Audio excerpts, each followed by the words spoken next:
voz me cautiva y a la vez me fortalece. Grande es tu misericordia, por eso reconozco que de oídas te había oído, mas hoy mis ojos te ven. Viniste a este mundo a morir, a salvarme de la... Nuestro hermano Juan, nuestra hermana Vale, gracias a Dios. Y no sé si nuestra hermana Nancy vaya a estar aquí o nos está viendo.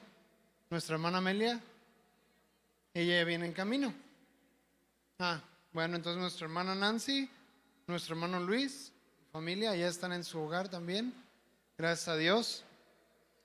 Y bueno, pues hemos aprendido a estar contentos, como dice su palabra, cualquiera que sea nuestra situación. Amén. Gracias a Dios, Dios nos está enseñando y hemos aprendido a vivir con necesidad como a tener abundancia, a estar enfermos, a también tener salud, y hemos aprendido a buscar a nuestro Dios en la enfermedad, en la salud, en la abundancia, en la necesidad. Gracias a Dios por eso, porque el Señor nos ha enseñado y hemos sido enseñados en todo y por todo. Amén. Y ahora vamos a tener la bendición de escuchar la palabra de Dios a través de nuestro hermano Irán. Y dice en su palabra: toda escritura es inspirada por Dios y útil para enseñar, para redarguir, para corregir, para instruir en justicia. Así es que vamos a poner mucha atención y pues vamos a gozarnos también en este tiempo. Dios los bendiga, hermanos. Pueden tomar sus asientos.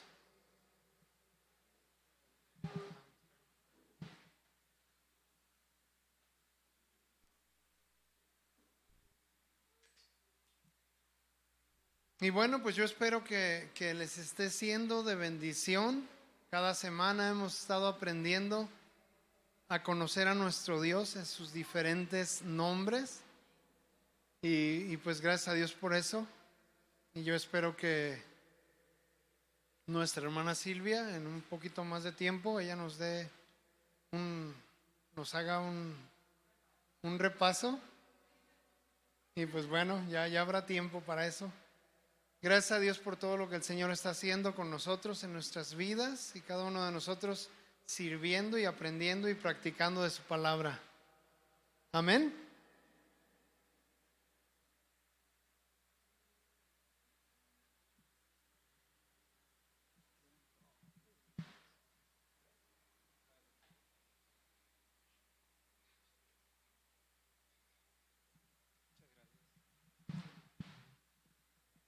Dios les bendiga.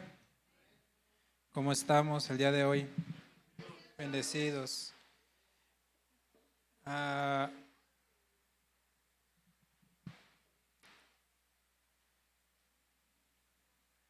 Vamos a continuar con esta serie. Tenemos a dos invitados. Bueno, alguien ya es de casa, pero no nos había visitado en un buen tiempo.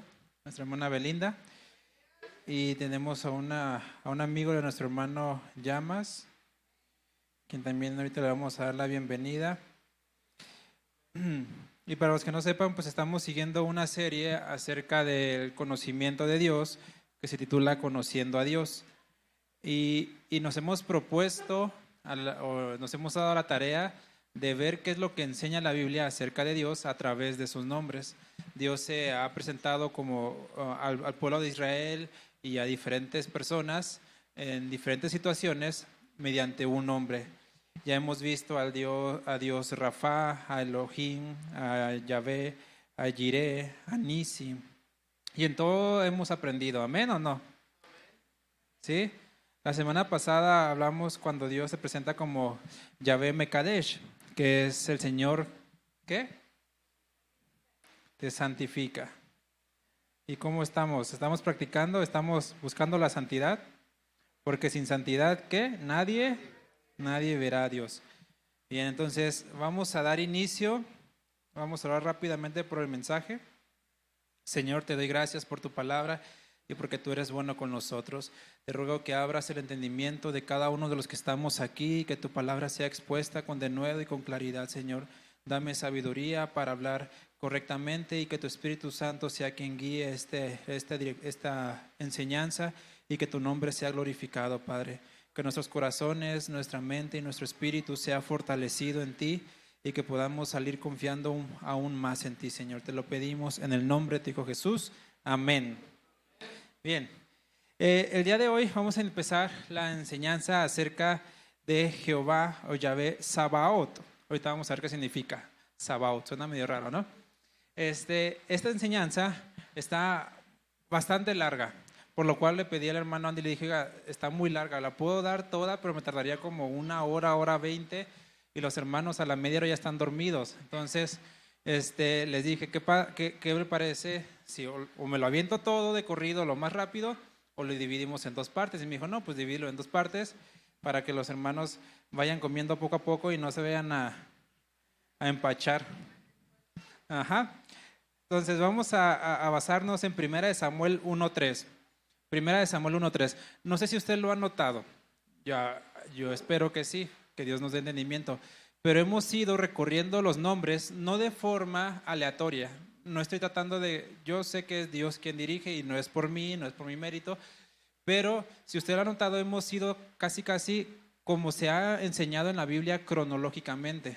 Empezamos Yahvé, luego Elohim, de ahí partimos a la primera vez que Dios se presenta de una forma diferente, que es con Abraham, Jireh, luego cuando sana las aguas, que es Rafa, luego cuando le da la victoria al pueblo, es Nisi, y luego cuando le da la ley al pueblo, les dice, yo los voy a santificar, ¿no?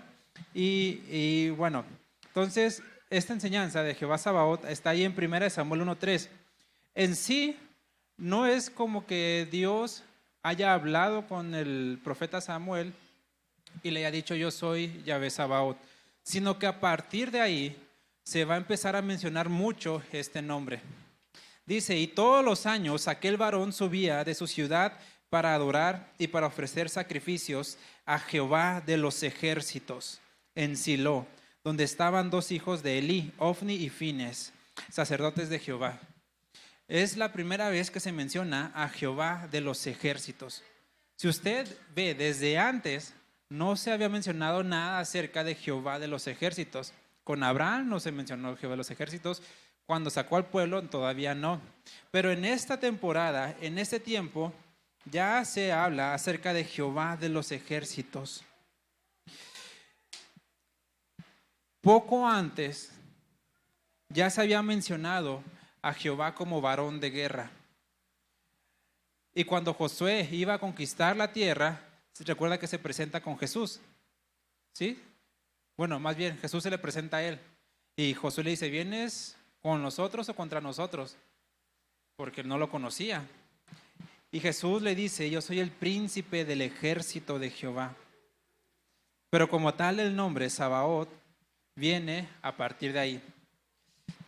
Entonces vamos a ver que Sabaoth significa Jehová de los ejércitos. Uno dirá, ¿qué tiene que ver Jehová de los ejércitos? Yo no soy soldado, a mí no me interesa saber si Dios pelea o no. Pero de todo tenemos que aprender. Y estas enseñanzas, les digo que se va a dividir en 2 partes, porque es bastante extensa. Porque en esta parte tenemos que comprender algo. Los ejércitos y las guerras que habían en el Antiguo Testamento y el ejército y las guerras que presentamos nosotros actualmente. ¿Sí? Por eso digamos que vamos a dividir la enseñanza en Antiguo y Nuevo Testamento. Pero es el mismo Dios, es el mismo nombre, solamente que se va a aplicar la justicia o va a aplicar esta forma de otra manera. Está medio enredosito, pero lo vamos entendiendo. Entonces, Jehová Sabaoth se traduce tal cual Jehová Todopoderoso, Jehová de los ejércitos y huestes celestiales. No está hablando como tal de un ejército humano, habla sino de un ejército celestial. Entonces, aquí viene la primera vez este nombre de Jehová, en 1 Samuel 1:3. Pero de ahí en adelante se empieza a usar con frecuencia. Isaías lo utiliza unas 60 veces, Jeremías 70 y tantas veces, Zacarías ya se empieza a utilizar mucho. Jehová de los ejércitos, Jehová de los ejércitos, Jehová de los ejércitos. Les digo que se presenta a Jesús, a Josué, ahí en Josué 5:14, antes de entrar a Jericó, y le habla y le dice, yo soy el príncipe del ejército de Jehová. Todavía no se estaba hablando, refiriendo directamente a Jehová o a Yahvé como el Señor de los ejércitos, pero ya se estaba presentando como un príncipe de un ejército, el ejército de Dios. Ahora, este nombre de Dios, antes de empezar a profundizar, recuerden que primero vamos a ver el Antiguo Testamento. Ese nombre enfatiza una cosa, y primero que todo, el hecho de que Dios está luchando por y a favor de su pueblo. Dios está luchando siempre a favor de su pueblo. En cualquier tipo de batalla, en cualquier tipo de enfrentamiento, Dios va a luchar a favor de su pueblo. Y quiero que pongan atención en esto. Ese a favor de su pueblo va a incluir muchas veces enfrentarse con el mismo pueblo. Porque muchas veces es no todo bonito para mí, ¿no? Todo lo bueno. Y muchas veces esa guerra va a ser contra nosotros mismos. Eso ya lo vamos a ver un poco más adelante en el Nuevo Testamento. Pero aquí en el Antiguo Testamento vamos a ver cómo la guerra de Dios no es implícitamente contra un grupo seleccionado de personas. No es que Dios esté enojado contigo, a ti me caes bien, tú sí, tú no, tú sí, no. La implicación es que Dios está airado contra toda impiedad e injusticia. Ahí en Romanos, en el capítulo 1, en los últimos versículos, dice que la ira de Dios se revela contra toda impiedad y contra toda injusticia. ¿Que quiénes las hacen? Los hombres. ¿Quiénes son los que hacen injusticia? Los hombres. ¿Quiénes son los que cometen impiedad? Los hombres. Por eso es que la ira cae sobre los hombres. Pero no es que Dios esté en sí en contra del hombre, porque si no, no nos haya amado. Si Dios estuviera en contra de la humanidad, no haya enviado a su Hijo. Él ama al hombre, Él ama a la humanidad, pero aborrece y está en contra de la impiedad que hace este hombre. Por eso lo que hizo es envió a su Hijo por amor a la humanidad para que por medio de Él toda esta impiedad sea quitada del hombre. Y entonces sí reconciliar al hombre con Dios. ¿Me van entendiendo? Ahora, le estoy explicando todo esto porque qué implicación o a mí de qué me sirve saber que Jehová es Jehová de los ejércitos. A mí qué me importa, ¿no? Pues allá Él y su ejército. Tenemos que hacer un breve recorrido, breve entre comillas, porque va a tomar dos enseñanzas. Una del Antiguo Testamento y otra del Nuevo, porque aparentemente a los que han estudiado o a los que han leído la Biblia pueden pensar que es un Dios, el del Antiguo, y otro Dios, el del Nuevo, o que del Antiguo al Nuevo es el mismo Dios, pero cambió. Y si Dios cambiara, entonces ya la Biblia se contradeciría, porque dice que en Dios no hay sombra de variación, que Dios es inmutable, que Él no cambia, que es el mismo ayer, hoy y siempre. Pero entonces, ¿por qué, digamos, se comportó de cierta forma en el Antiguo y por qué se comporta de otra forma aparente? Quiero que vean, el no aparente, porque en sí la justicia de Dios sigue siendo la misma. Pero una cosa es lo que pasó antes de Jesús y la otra es lo que pasó después de Jesús. Porque el punto en el cual a nuestra vista está el cambio es en Jesús. ¿Sí? Quiero que se vaya quedando con estas ideas como generales. El punto de partida donde nosotros podemos sentir o ver un cambio en Dios, pero no es que en Él haya un cambio, sino que nosotros percibimos un cambio, fue a partir de Jesús. Ahora, entonces, en el Antiguo Testamento, Dios escogió y formó, lo que les he dicho, me gusta decir más formó que escoger, porque Dios no escogió a Israel ya como nación, sino que Él la formó desde Abraham. Formó un ejército aquí en la tierra, pero antes de la tierra estaba el cielo, y Dios en el cielo peleó la batalla contra Satanás y fue arrojado a la tierra, ¿sí? Desde ahí ya estaba el ejército, y los ángeles son ejércitos de Dios. De hecho, el arcángel Miguel significa guerra, que va a pelear, ¿sí? ¿Contra qué? Contra toda injusticia e impiedad. Entonces, notemos que en el Antiguo Testamento Israel era el ejército que Dios formó aquí en la tierra. ¿Sí? Y vamos a notar y hemos notado que este ejército no siempre siguió las típicas tácticas militares de ir y rodear o enfrentarse directamente o hacerles emboscada. No, sino tan solo vimos el caso con Yahvé Nisi. ¿Cómo fue que ganaron la victoria? Mediante están dormidos, mediante la vara que levantó Moisés. Eso fue, ¿por qué? No es en sí la vara, sino la señal que estaba representando Dios a través de ella. Gedeón con 300 hombres, Dios le dijo, traes 10,000, pero son muchos, échalos fuera. Necesito nada más estos. Y no porque quería darle la gloria a esos 300, sino para que vieran que con 300 el nombre de Dios y el ejército de Dios que estaba alrededor de ellos era quien iba a hacer la obra. Amén. Ahora, ¿cuál era el propósito de este ejército y de las guerras en el Antiguo Testamento y en el tiempo antiguo? Esto es importante entenderlo y aprenderlo porque nos va a ayudar, uno, a entender la justicia de Dios y dos, a aprender a defender nuestra fe. Podríamos decir que se le llama a esta parte un poco de apologética, que es defender simplemente el hecho de nuestra fe y de Dios. Porque yo les puedo preguntar estas cosas, medítelo. Dios dijo en el Antiguo Testamento, al darse la ley y los 10 mandamientos, no matarás. Pero mandó a Israel a matar a naciones enteras. ¿Por qué? Si Dios es amor, ¿por qué no perdonó a las demás naciones? ¿No que Dios es amor?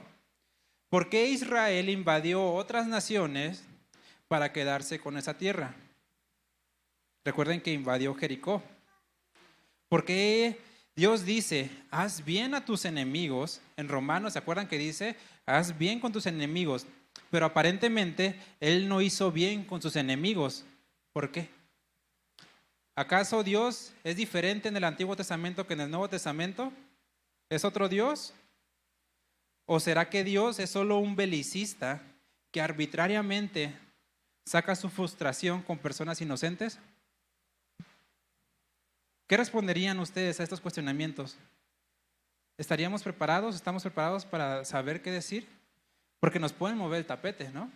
Entonces, oye, a ver, tan solo esa pregunta. Dios dice no matarás, pero mandó a matar a naciones enteras. ¿Ahí qué? ¿Qué responderíamos? ¿Dios está quebrantado su propia palabra? ¿O Dios sí puede hacer lo que Él quiere, pero a nosotros no nos deja hacer esto?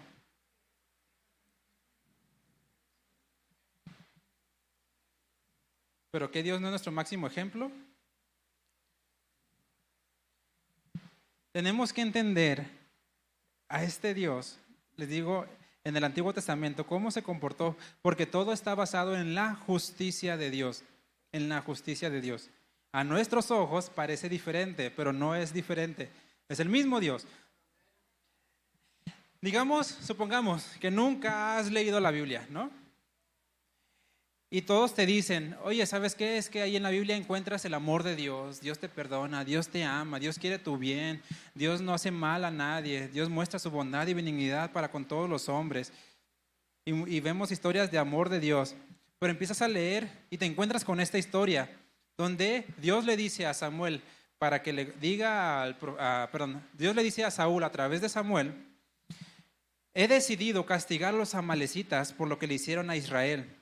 Mátalos a todos, hombres y mujeres, niños y recién nacidos, toros y ovejas, camellos y asnos, no dejes nada vivo. Te encuentras con esto y dices, caray, Dios mismo le está diciendo a Saúl, ve y haz esto, mata a todos. ¿Por qué Dios ordena matar a miles de personas? Y vean, no solamente está mandando a matar a soldados o a los de la guerra, sino a todos, mujeres, niños, a todos. También Josué, cuando entró a Jericó, cayeron los muros y entraron y mataron a filo, ahí dice en la Biblia, mataron a filo de espada a todo hombre y mujer, joven y anciano. También todos los animales. La ciudad quedó sin nada de vida.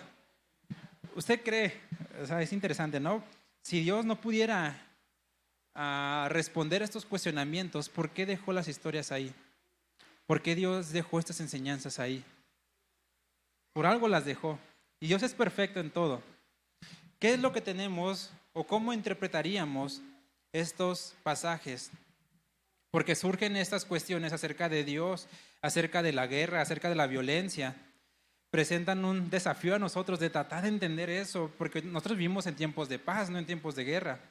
Y saber cómo es que Dios es amor tanto antes como actualmente.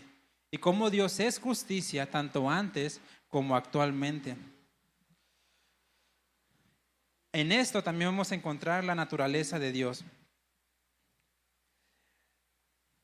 Tenemos que considerar todo de la naturaleza de Dios. Hemos visto que a través de los nombres se nos van presentando diferentes naturalezas de Dios, ¿verdad? Sanador, proveedor, ¿qué más? Santificador. Pero Sabaoth lo que involucra es una justicia de Dios. Sabaoth lo que involucra es una justicia de Dios. Entonces, mediante este nombre entendemos la naturaleza de la justicia de Dios. Y veamos, Dios utilizaba en el Antiguo Testamento al pueblo de Israel como su instrumento de justicia para las demás naciones. ¿Qué es justicia? ¿Cómo se define justicia? Simple y sencillamente es pagar a cada uno conforme a sus obras. Eso es justicia, pagar a cada uno conforme a sus obras. Solamente que Dios muestra misericordia y no nos da siempre conforme a nuestras obras. Pero tendría, ¿no? Aparentemente, si Dios es justo, pagar a cada uno conforme a sus obras. En la época del Antiguo Testamento tenemos que partir de este punto. Nadie a los que Dios envió a hacer justicia eran inocentes. Dios le ordenó a Israel que luchara contra gente extremadamente malvada. Eran malos, malísimos, muy, muy malos. Por ejemplo, el pueblo de Amalek, ¿se acuerda qué fue lo que hizo? Se los conté. En Refidim.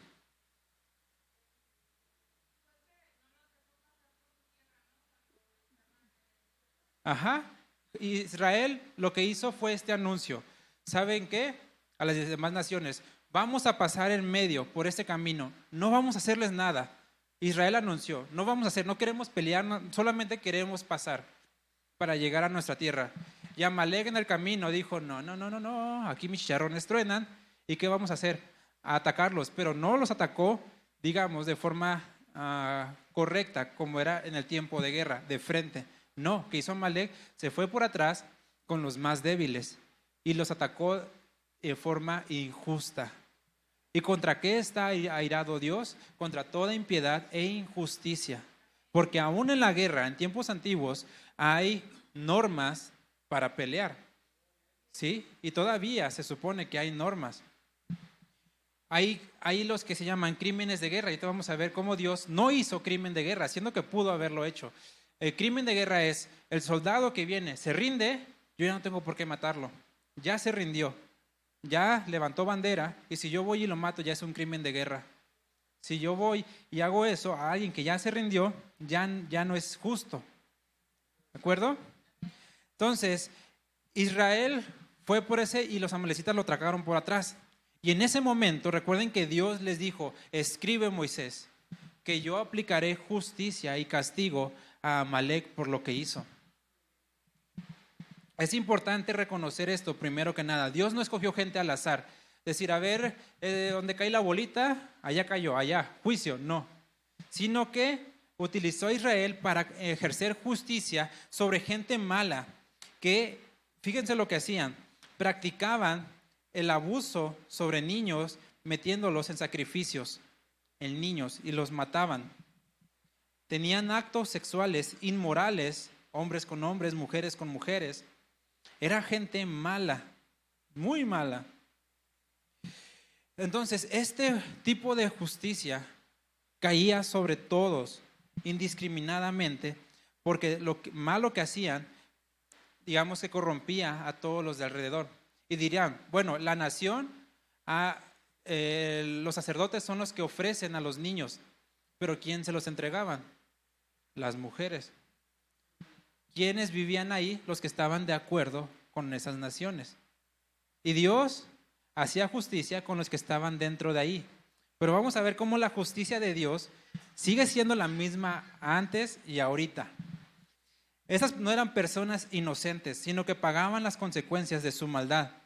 Porque recuerden que en Salmos 14:3, David dice, Salmos 14:3, todos se desviaron, a una se han corrompido. No hay quien haga lo bueno. No hay ni siquiera uno. No hay ni siquiera uno que haga lo bueno. Si Dios pagara tal cual a cada uno, todos estaríamos exterminados ya. No hubiera nadie. No hubiera nadie. Ni Adán ni Eva ya estuvieran. Pero lo de Adán y Eva lo vamos a dejar pendiente para el Nuevo Testamento. No falte para que vea eso. Es una enseñanza de cómo Satanás, nada más para dejarlo picado, Satanás no los poseyó, no se metió a su mente, simplemente platicó con ellos. Y con platicar con ellos, ya, vamos a ver cómo tenemos que entender las artimañas del diablo. Un ejemplo en la Edad Moderna es la Segunda Guerra Mundial. ¿Cuántas cosas malas no hizo Hitler? ¿Y cuántos actos de guerra no hizo? Y aún cuando acabó la guerra, las naciones tuvieron que pagar las consecuencias, y gente inocente tuvo que pagar las consecuencias por todo lo que hizo ahí, porque hay una justicia que tiene que ser cumplida. Entonces, viendo el panorama completo, ¿por qué Dios ordenaba la aniquilación completa de personas? Porque Dios lo hacía como una medida preventiva para el bien de los que estaban atacando, de los que estaban aplicando justicia, como para las demás naciones.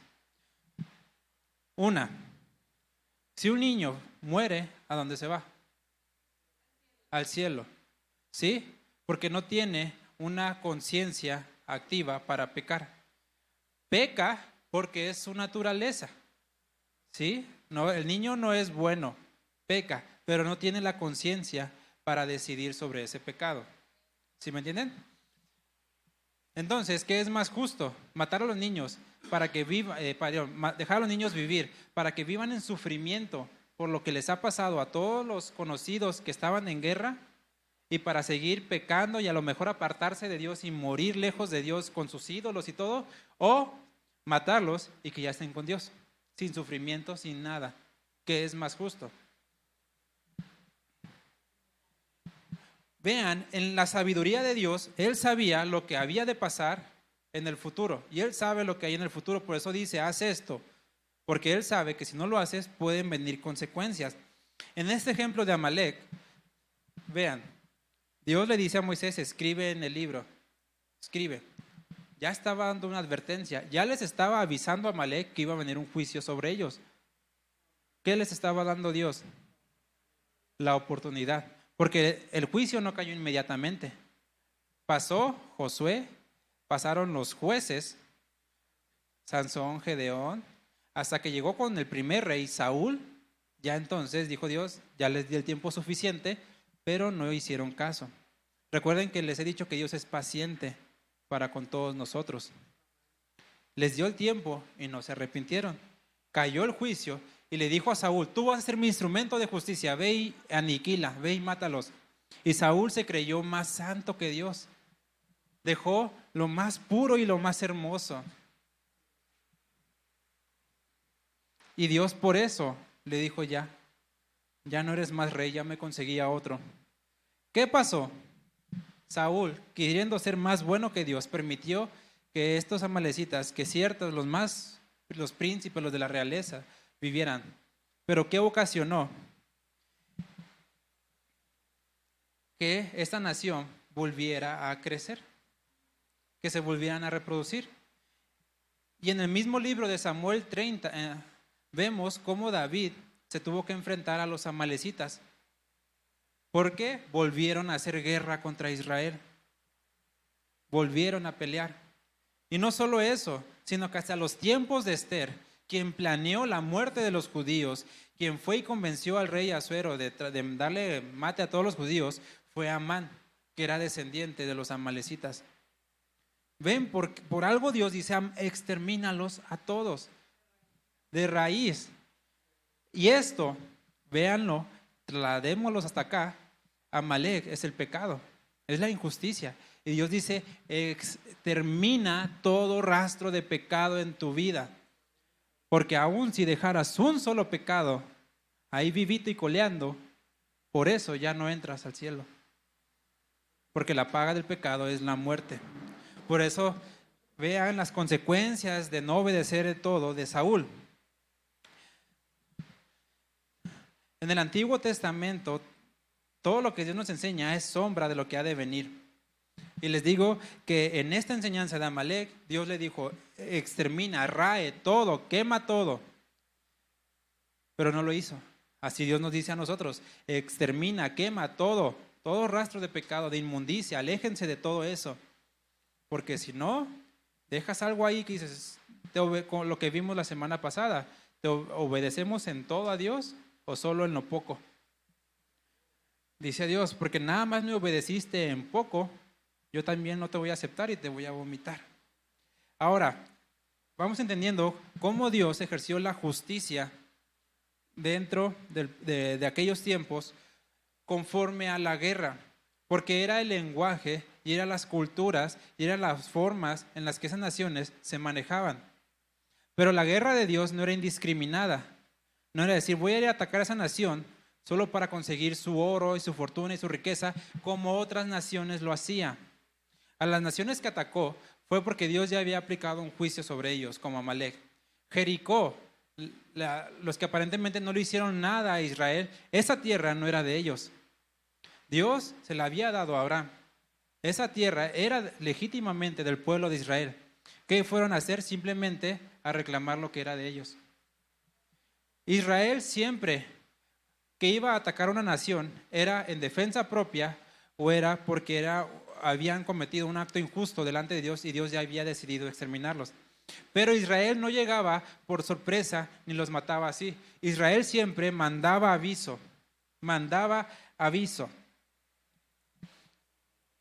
Porque era lo que se tenía que hacer. Una guerra justa.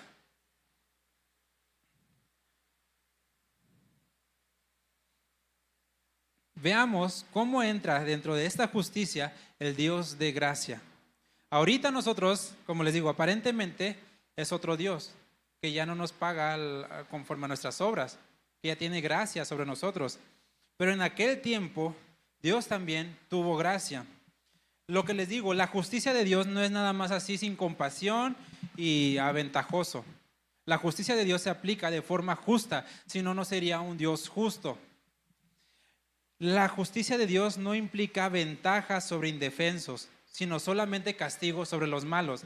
Un ejemplo de Eliseo, no le voy a leer toda la historia, pero ahí lo puede leer ustedes en Segunda de Reyes, capítulo 6. La nación de Asiria había sitiado ahí a Israel. Y el ejército iba con todo, pero todo el ejército, todo eso iban a matar a Eliseo. Todo el ejército se había juntado contra el profeta Eliseo. Y el criado le dice a Eliseo, ¿qué haremos? Y él le dijo, no tengas miedo, porque más son los que están con nosotros que los que están con ellos. Y el siervo volteó y dijo, pues, no, ¿cuáles? Nada más estamos tú y yo. Y Eliseo, ¿qué fue lo que dijo? Dios, ábrele los ojos. El siervo abrió los ojos y vio a todo el ejército de los ángeles de Dios que estaba sobre ellos, porque Dios iba a pelear sus batallas. Pero vean el poder de Dios, que ni siquiera utilizó a este ejército que estaba preparado para la guerra, porque Eliseo dijo, Señor, que les caiga ceguera, y todos quedaron ciegos. Todo el ejército quedó ciego. Dios mostró su poder y mostró a su ejército para que vea a Eliseo y el siervo que el ejército estaba con ellos. Pero ni siquiera Dios quiso utilizar el ejército de los cielos. Simplemente con la palabra del profeta dijo que sean ciegos y todos fueron ciegos. ¿Qué hizo Eliseo? Fue y se paró enfrente de ellos y les dijo, ¿a quién buscan? A este profeta. Yo los llevo. Y Eliseo los guió y iban cotorreando con él en el camino. Y los llevó al centro del reino con el rey. Ahí. Y cuando les fue de vuelta la vista, se vieron en medio de todos los demás enemigos, ya ahí encerrados. Y el rey, fíjense lo que les dice, le dijo a Eliseo, ¿los mataré, padre mío? Y Eliseo le respondió, no los mates. Fíjense, ¿matarías tú a los que tomaste cautivo con tu espada y con tu arco? Es decir, ya ellos son prisioneros de guerra. ¿Los matarías? ¿Harías esa injusticia? Ya sería un crimen de guerra. ¿Qué dice Eliseo? Pon delante de ellos pan y agua para que coman y beban y vuelvan a sus señores. Y les hicieron una gran comida, comieron y bebieron y volvieron. Y nunca más, vean, nunca más vinieron bandas armadas de Siria a la tierra de Israel. Ve cómo Dios aplicó justicia y esa justicia tuvo un fin bueno, porque nunca más vinieron bandas armadas de Siria. ¿Qué pasó con Amalek? Dios le dijo, rae todo, extermina todo. Y quiso ser Saúl más santo que Dios. No hizo lo que Dios le dijo y vinieron consecuencias. Con Eliseo, quien sí pudo haber matado a todos, les dijo, no mates a ninguno, porque aquí ya sería una injusticia de Dios. Los dejó vivos y eso que pasó, un fin bueno. Nunca más vinieron armadas de Siria. ¿Ven cómo se aplica la justicia de Dios? Y ven cómo Dios es justo en lo que dice. Los pudo haber matado, ¿no? Tenían la ventaja, ya estaban ahí acorraladitos. Pero Dios no lo hizo. Y vean lo que les digo, a menudo y siempre Dios les daba a las naciones malvadas tiempo para arrepentirse. Recuerden que en 2 de Pedro Dios dice, no retarda su promesa, la promesa de que Jesús venga, porque Él quiere que muchos procedan al arrepentimiento. Dios a menudo le daba a las naciones varias generaciones para arrepentirse. Les daba el aviso y decir, si no cambias va a caer un juicio sobre tu vida. Y les daba tiempo, como ya lo vimos con Amalek. Pero cuando pasaba el tiempo y no se arrepentían, entonces Dios extendía el juicio. Pero si esas naciones se arrepentían, Dios extendía misericordia.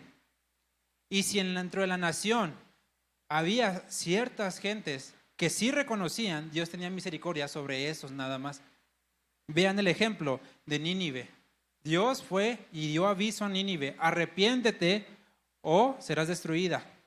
¿Qué pasó? Se arrepintieron. Dios le dijo a Sodoma y Gomorra, arrepiéntete. Y Abraham le dijo, Dios, un justo. Primero le dijo 10, luego 5, pero al final le dijo, Dios, un justo que haya. Y dijo Dios, si hay un justo, yo perdono a la nación. ¿Qué pasó? No hubo justo, ni aún uno. ¿Y qué vino? Juicio de Dios. Y en ese caso, como Dios no había formado al ejército de Israel para ejercer justicia, Dios formó su justicia desde el cielo. ¿Qué pasó con el diluvio? 120 años se tardó Noé en construir el arca. 120 años Noé estuvo predicando, arrepiéntanse, va a venir un diluvio. 120 años de paciencia de Dios, imagínense. Y nadie se arrepintió. ¿Qué cayó? El diluvio, y actuó la justicia. Por eso en la ley, usted puede ver en la ley que Dios instruyó a los israelitas, siempre antes de atacar a una nación, ofrece paz. Primero, antes de ir a una nación y atacarla, ofrece paz. Si hay paz entre las naciones, qué bueno. Si no, va a haber justicia. Cuando Jesús vino, nos mostró más acerca de ese carácter de Dios. Y nosotros lo entendemos más, ¿no? ¿Verdad? Entonces ya se nos va abriendo un poco más el panorama acerca de la justicia de Dios en el Antiguo Testamento y que no actuó arbitrariamente. Y vean lo que les digo, Dios es justo, ¿verdad? Para con todos, no es a ti sí, a ti no, tú me gustas, tú no. Porque incluso a Israel, su instrumento de justicia, ejerció justicia sobre ellos cuando se apartaron de Dios. Los madianitas sitiaron y pelearon contra Israel. Babilonia, fíjense cómo Dios llama a Babilonia. Jeremías 43:10. Y diles al pueblo de Israel, así ha dicho Jehová de los ejércitos, Jehová Sabaoth, Dios de Israel. ¿De quién era? De Israel. He aquí yo enviaré y tomaré a Nabucodonosor, rey de Babilonia, mi siervo. Porque Dios estaba usando a naciones que no creían a Dios como sus siervos para aplicar justicia sobre Israel.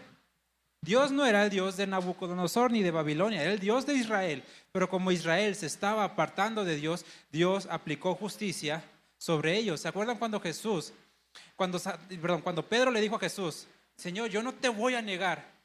¿Qué hizo el diablo? Fue y le pidió permiso a Jesús. ¿Puedo zarandearlo? Jesús le dijo, te doy permiso. Pero él es mi siervo. Yo he orado que tu fe no falte. Pedro era de Jesús, pero permitió que el diablo fuera su siervo y que fuera un instrumento de Dios para ejercer justicia sobre Pedro. ¿Qué pasa con Israel? Lo mismo. Israel era el pueblo escogido por Dios, formado por Dios, era el Dios de Israel, Dios de Abraham, de Isaac y de Jacob, no de las demás naciones, pero cuando se apartaba, Dios enviaba justicia y juicio sobre ellos. Por eso, no nos pongamos en un nivel de ungidos, porque si nosotros quebrantamos la justicia de Dios, va a venir consecuencias sobre nuestras vidas. Porque les digo, Dios no está airado contra el hombre, sino contra toda injusticia e impiedad que hace el hombre, sea hijo de Dios o no sea hijo de Dios. Si eres hijo de Dios, esa injusticia y esa impiedad va a venir en formas de consecuencias como disciplina de un padre. Si no eres hijo de Dios, esa injusticia e impiedad va a venir en forma de juicio. Por eso tenemos que estar siempre atentos a Dios. Segunda de Reyes, capítulo 24, se nos narra la historia de que Dios ya había enviado a Nabucodonosor para invadir a Israel. Y Joacim estaba en ese tiempo como rey, y sirvieron a Nabucodonosor 3 años, pero luego se rebeló, se quiso rebelar contra la injusticia de estos hombres, pero que Dios había mandado en su justicia. En términos prácticos, se quiso rebelar contra la justicia de Dios, quiso no aceptar el castigo de Dios, la reprimenda de Dios. Entonces dijo el profeta, ciertamente vino esto contra Judá por mandato de Jehová. ¿Por qué?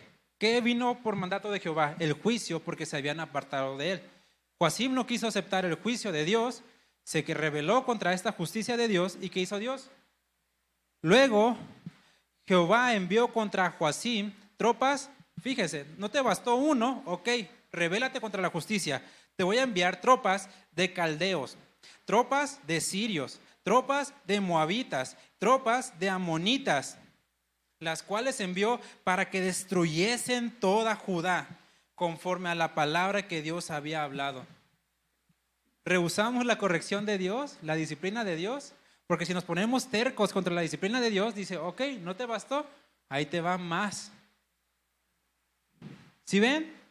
La justicia de Dios no es exclusiva para naciones corrompidas, sino también para la nación de Israel cuando se apartaban de sus caminos. Por eso dice, al momento la disciplina nos causa de gozo, pero tiene un fin de justicia, de justicia. David, el siervo de Dios, en 2 de Samuel 12:10, le dice el profeta, por lo cual no se apartará jamás de tu casa la espada. El juicio, la justicia no se va a apartar jamás de tu casa, por cuanto me menospreciaste, dice Dios. Sobre su siervo, era un castigo por medio de la guerra. ¿Sí ve que la guerra fue el instrumento de justicia de Dios? Para sus siervos, para su rey, para ese hombre que fue conforme al corazón de Dios. La guerra también fue su instrumento de justicia. Pero les digo, la Biblia retrata un futuro esperanzador en el cual no habrá más guerra.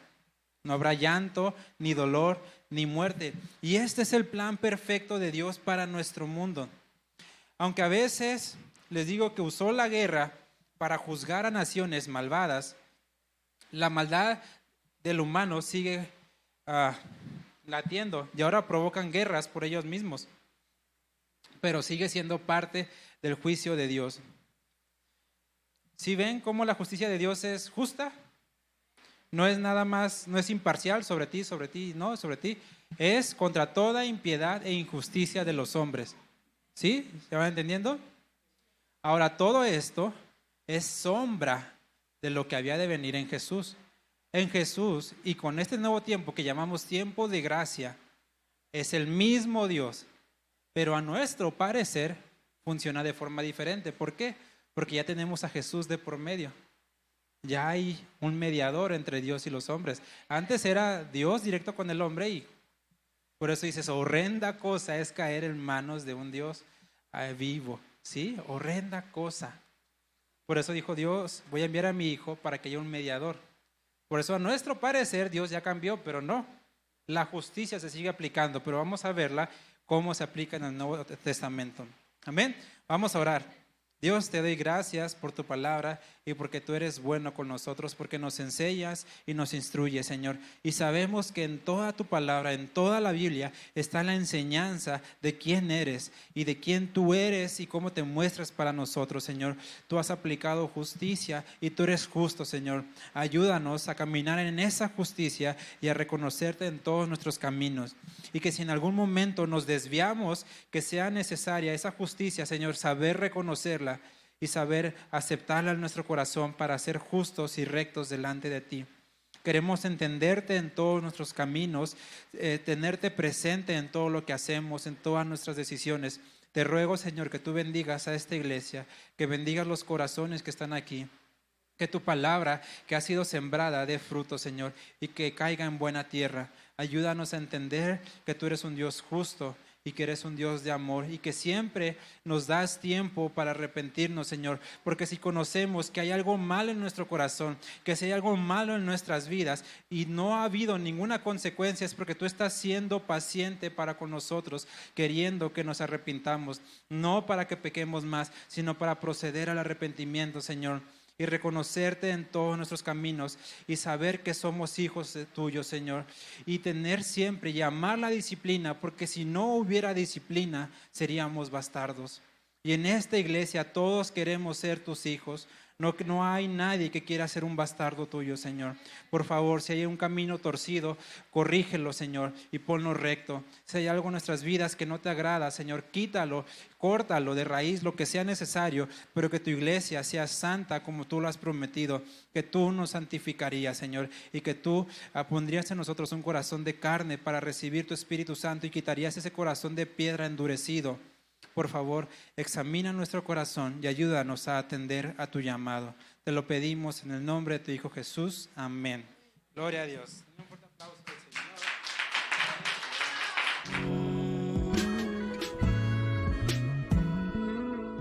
Con mi alabanza te daré la gloria. Te daré la gloria en cada paso, en cada respirar, con mi vida, mis hechos, en cada uno de mi palpitar. Mi alabanza es tuya porque a ti te pertenezco. Rompiste esas cadenas que me mantenían preso. Mi espíritu te alaba, mi corazón te agradece. Tu paz me cautiva y a la vez me fortalece. Grande es tu misericordia, por eso reconozco que de oídas te había oído.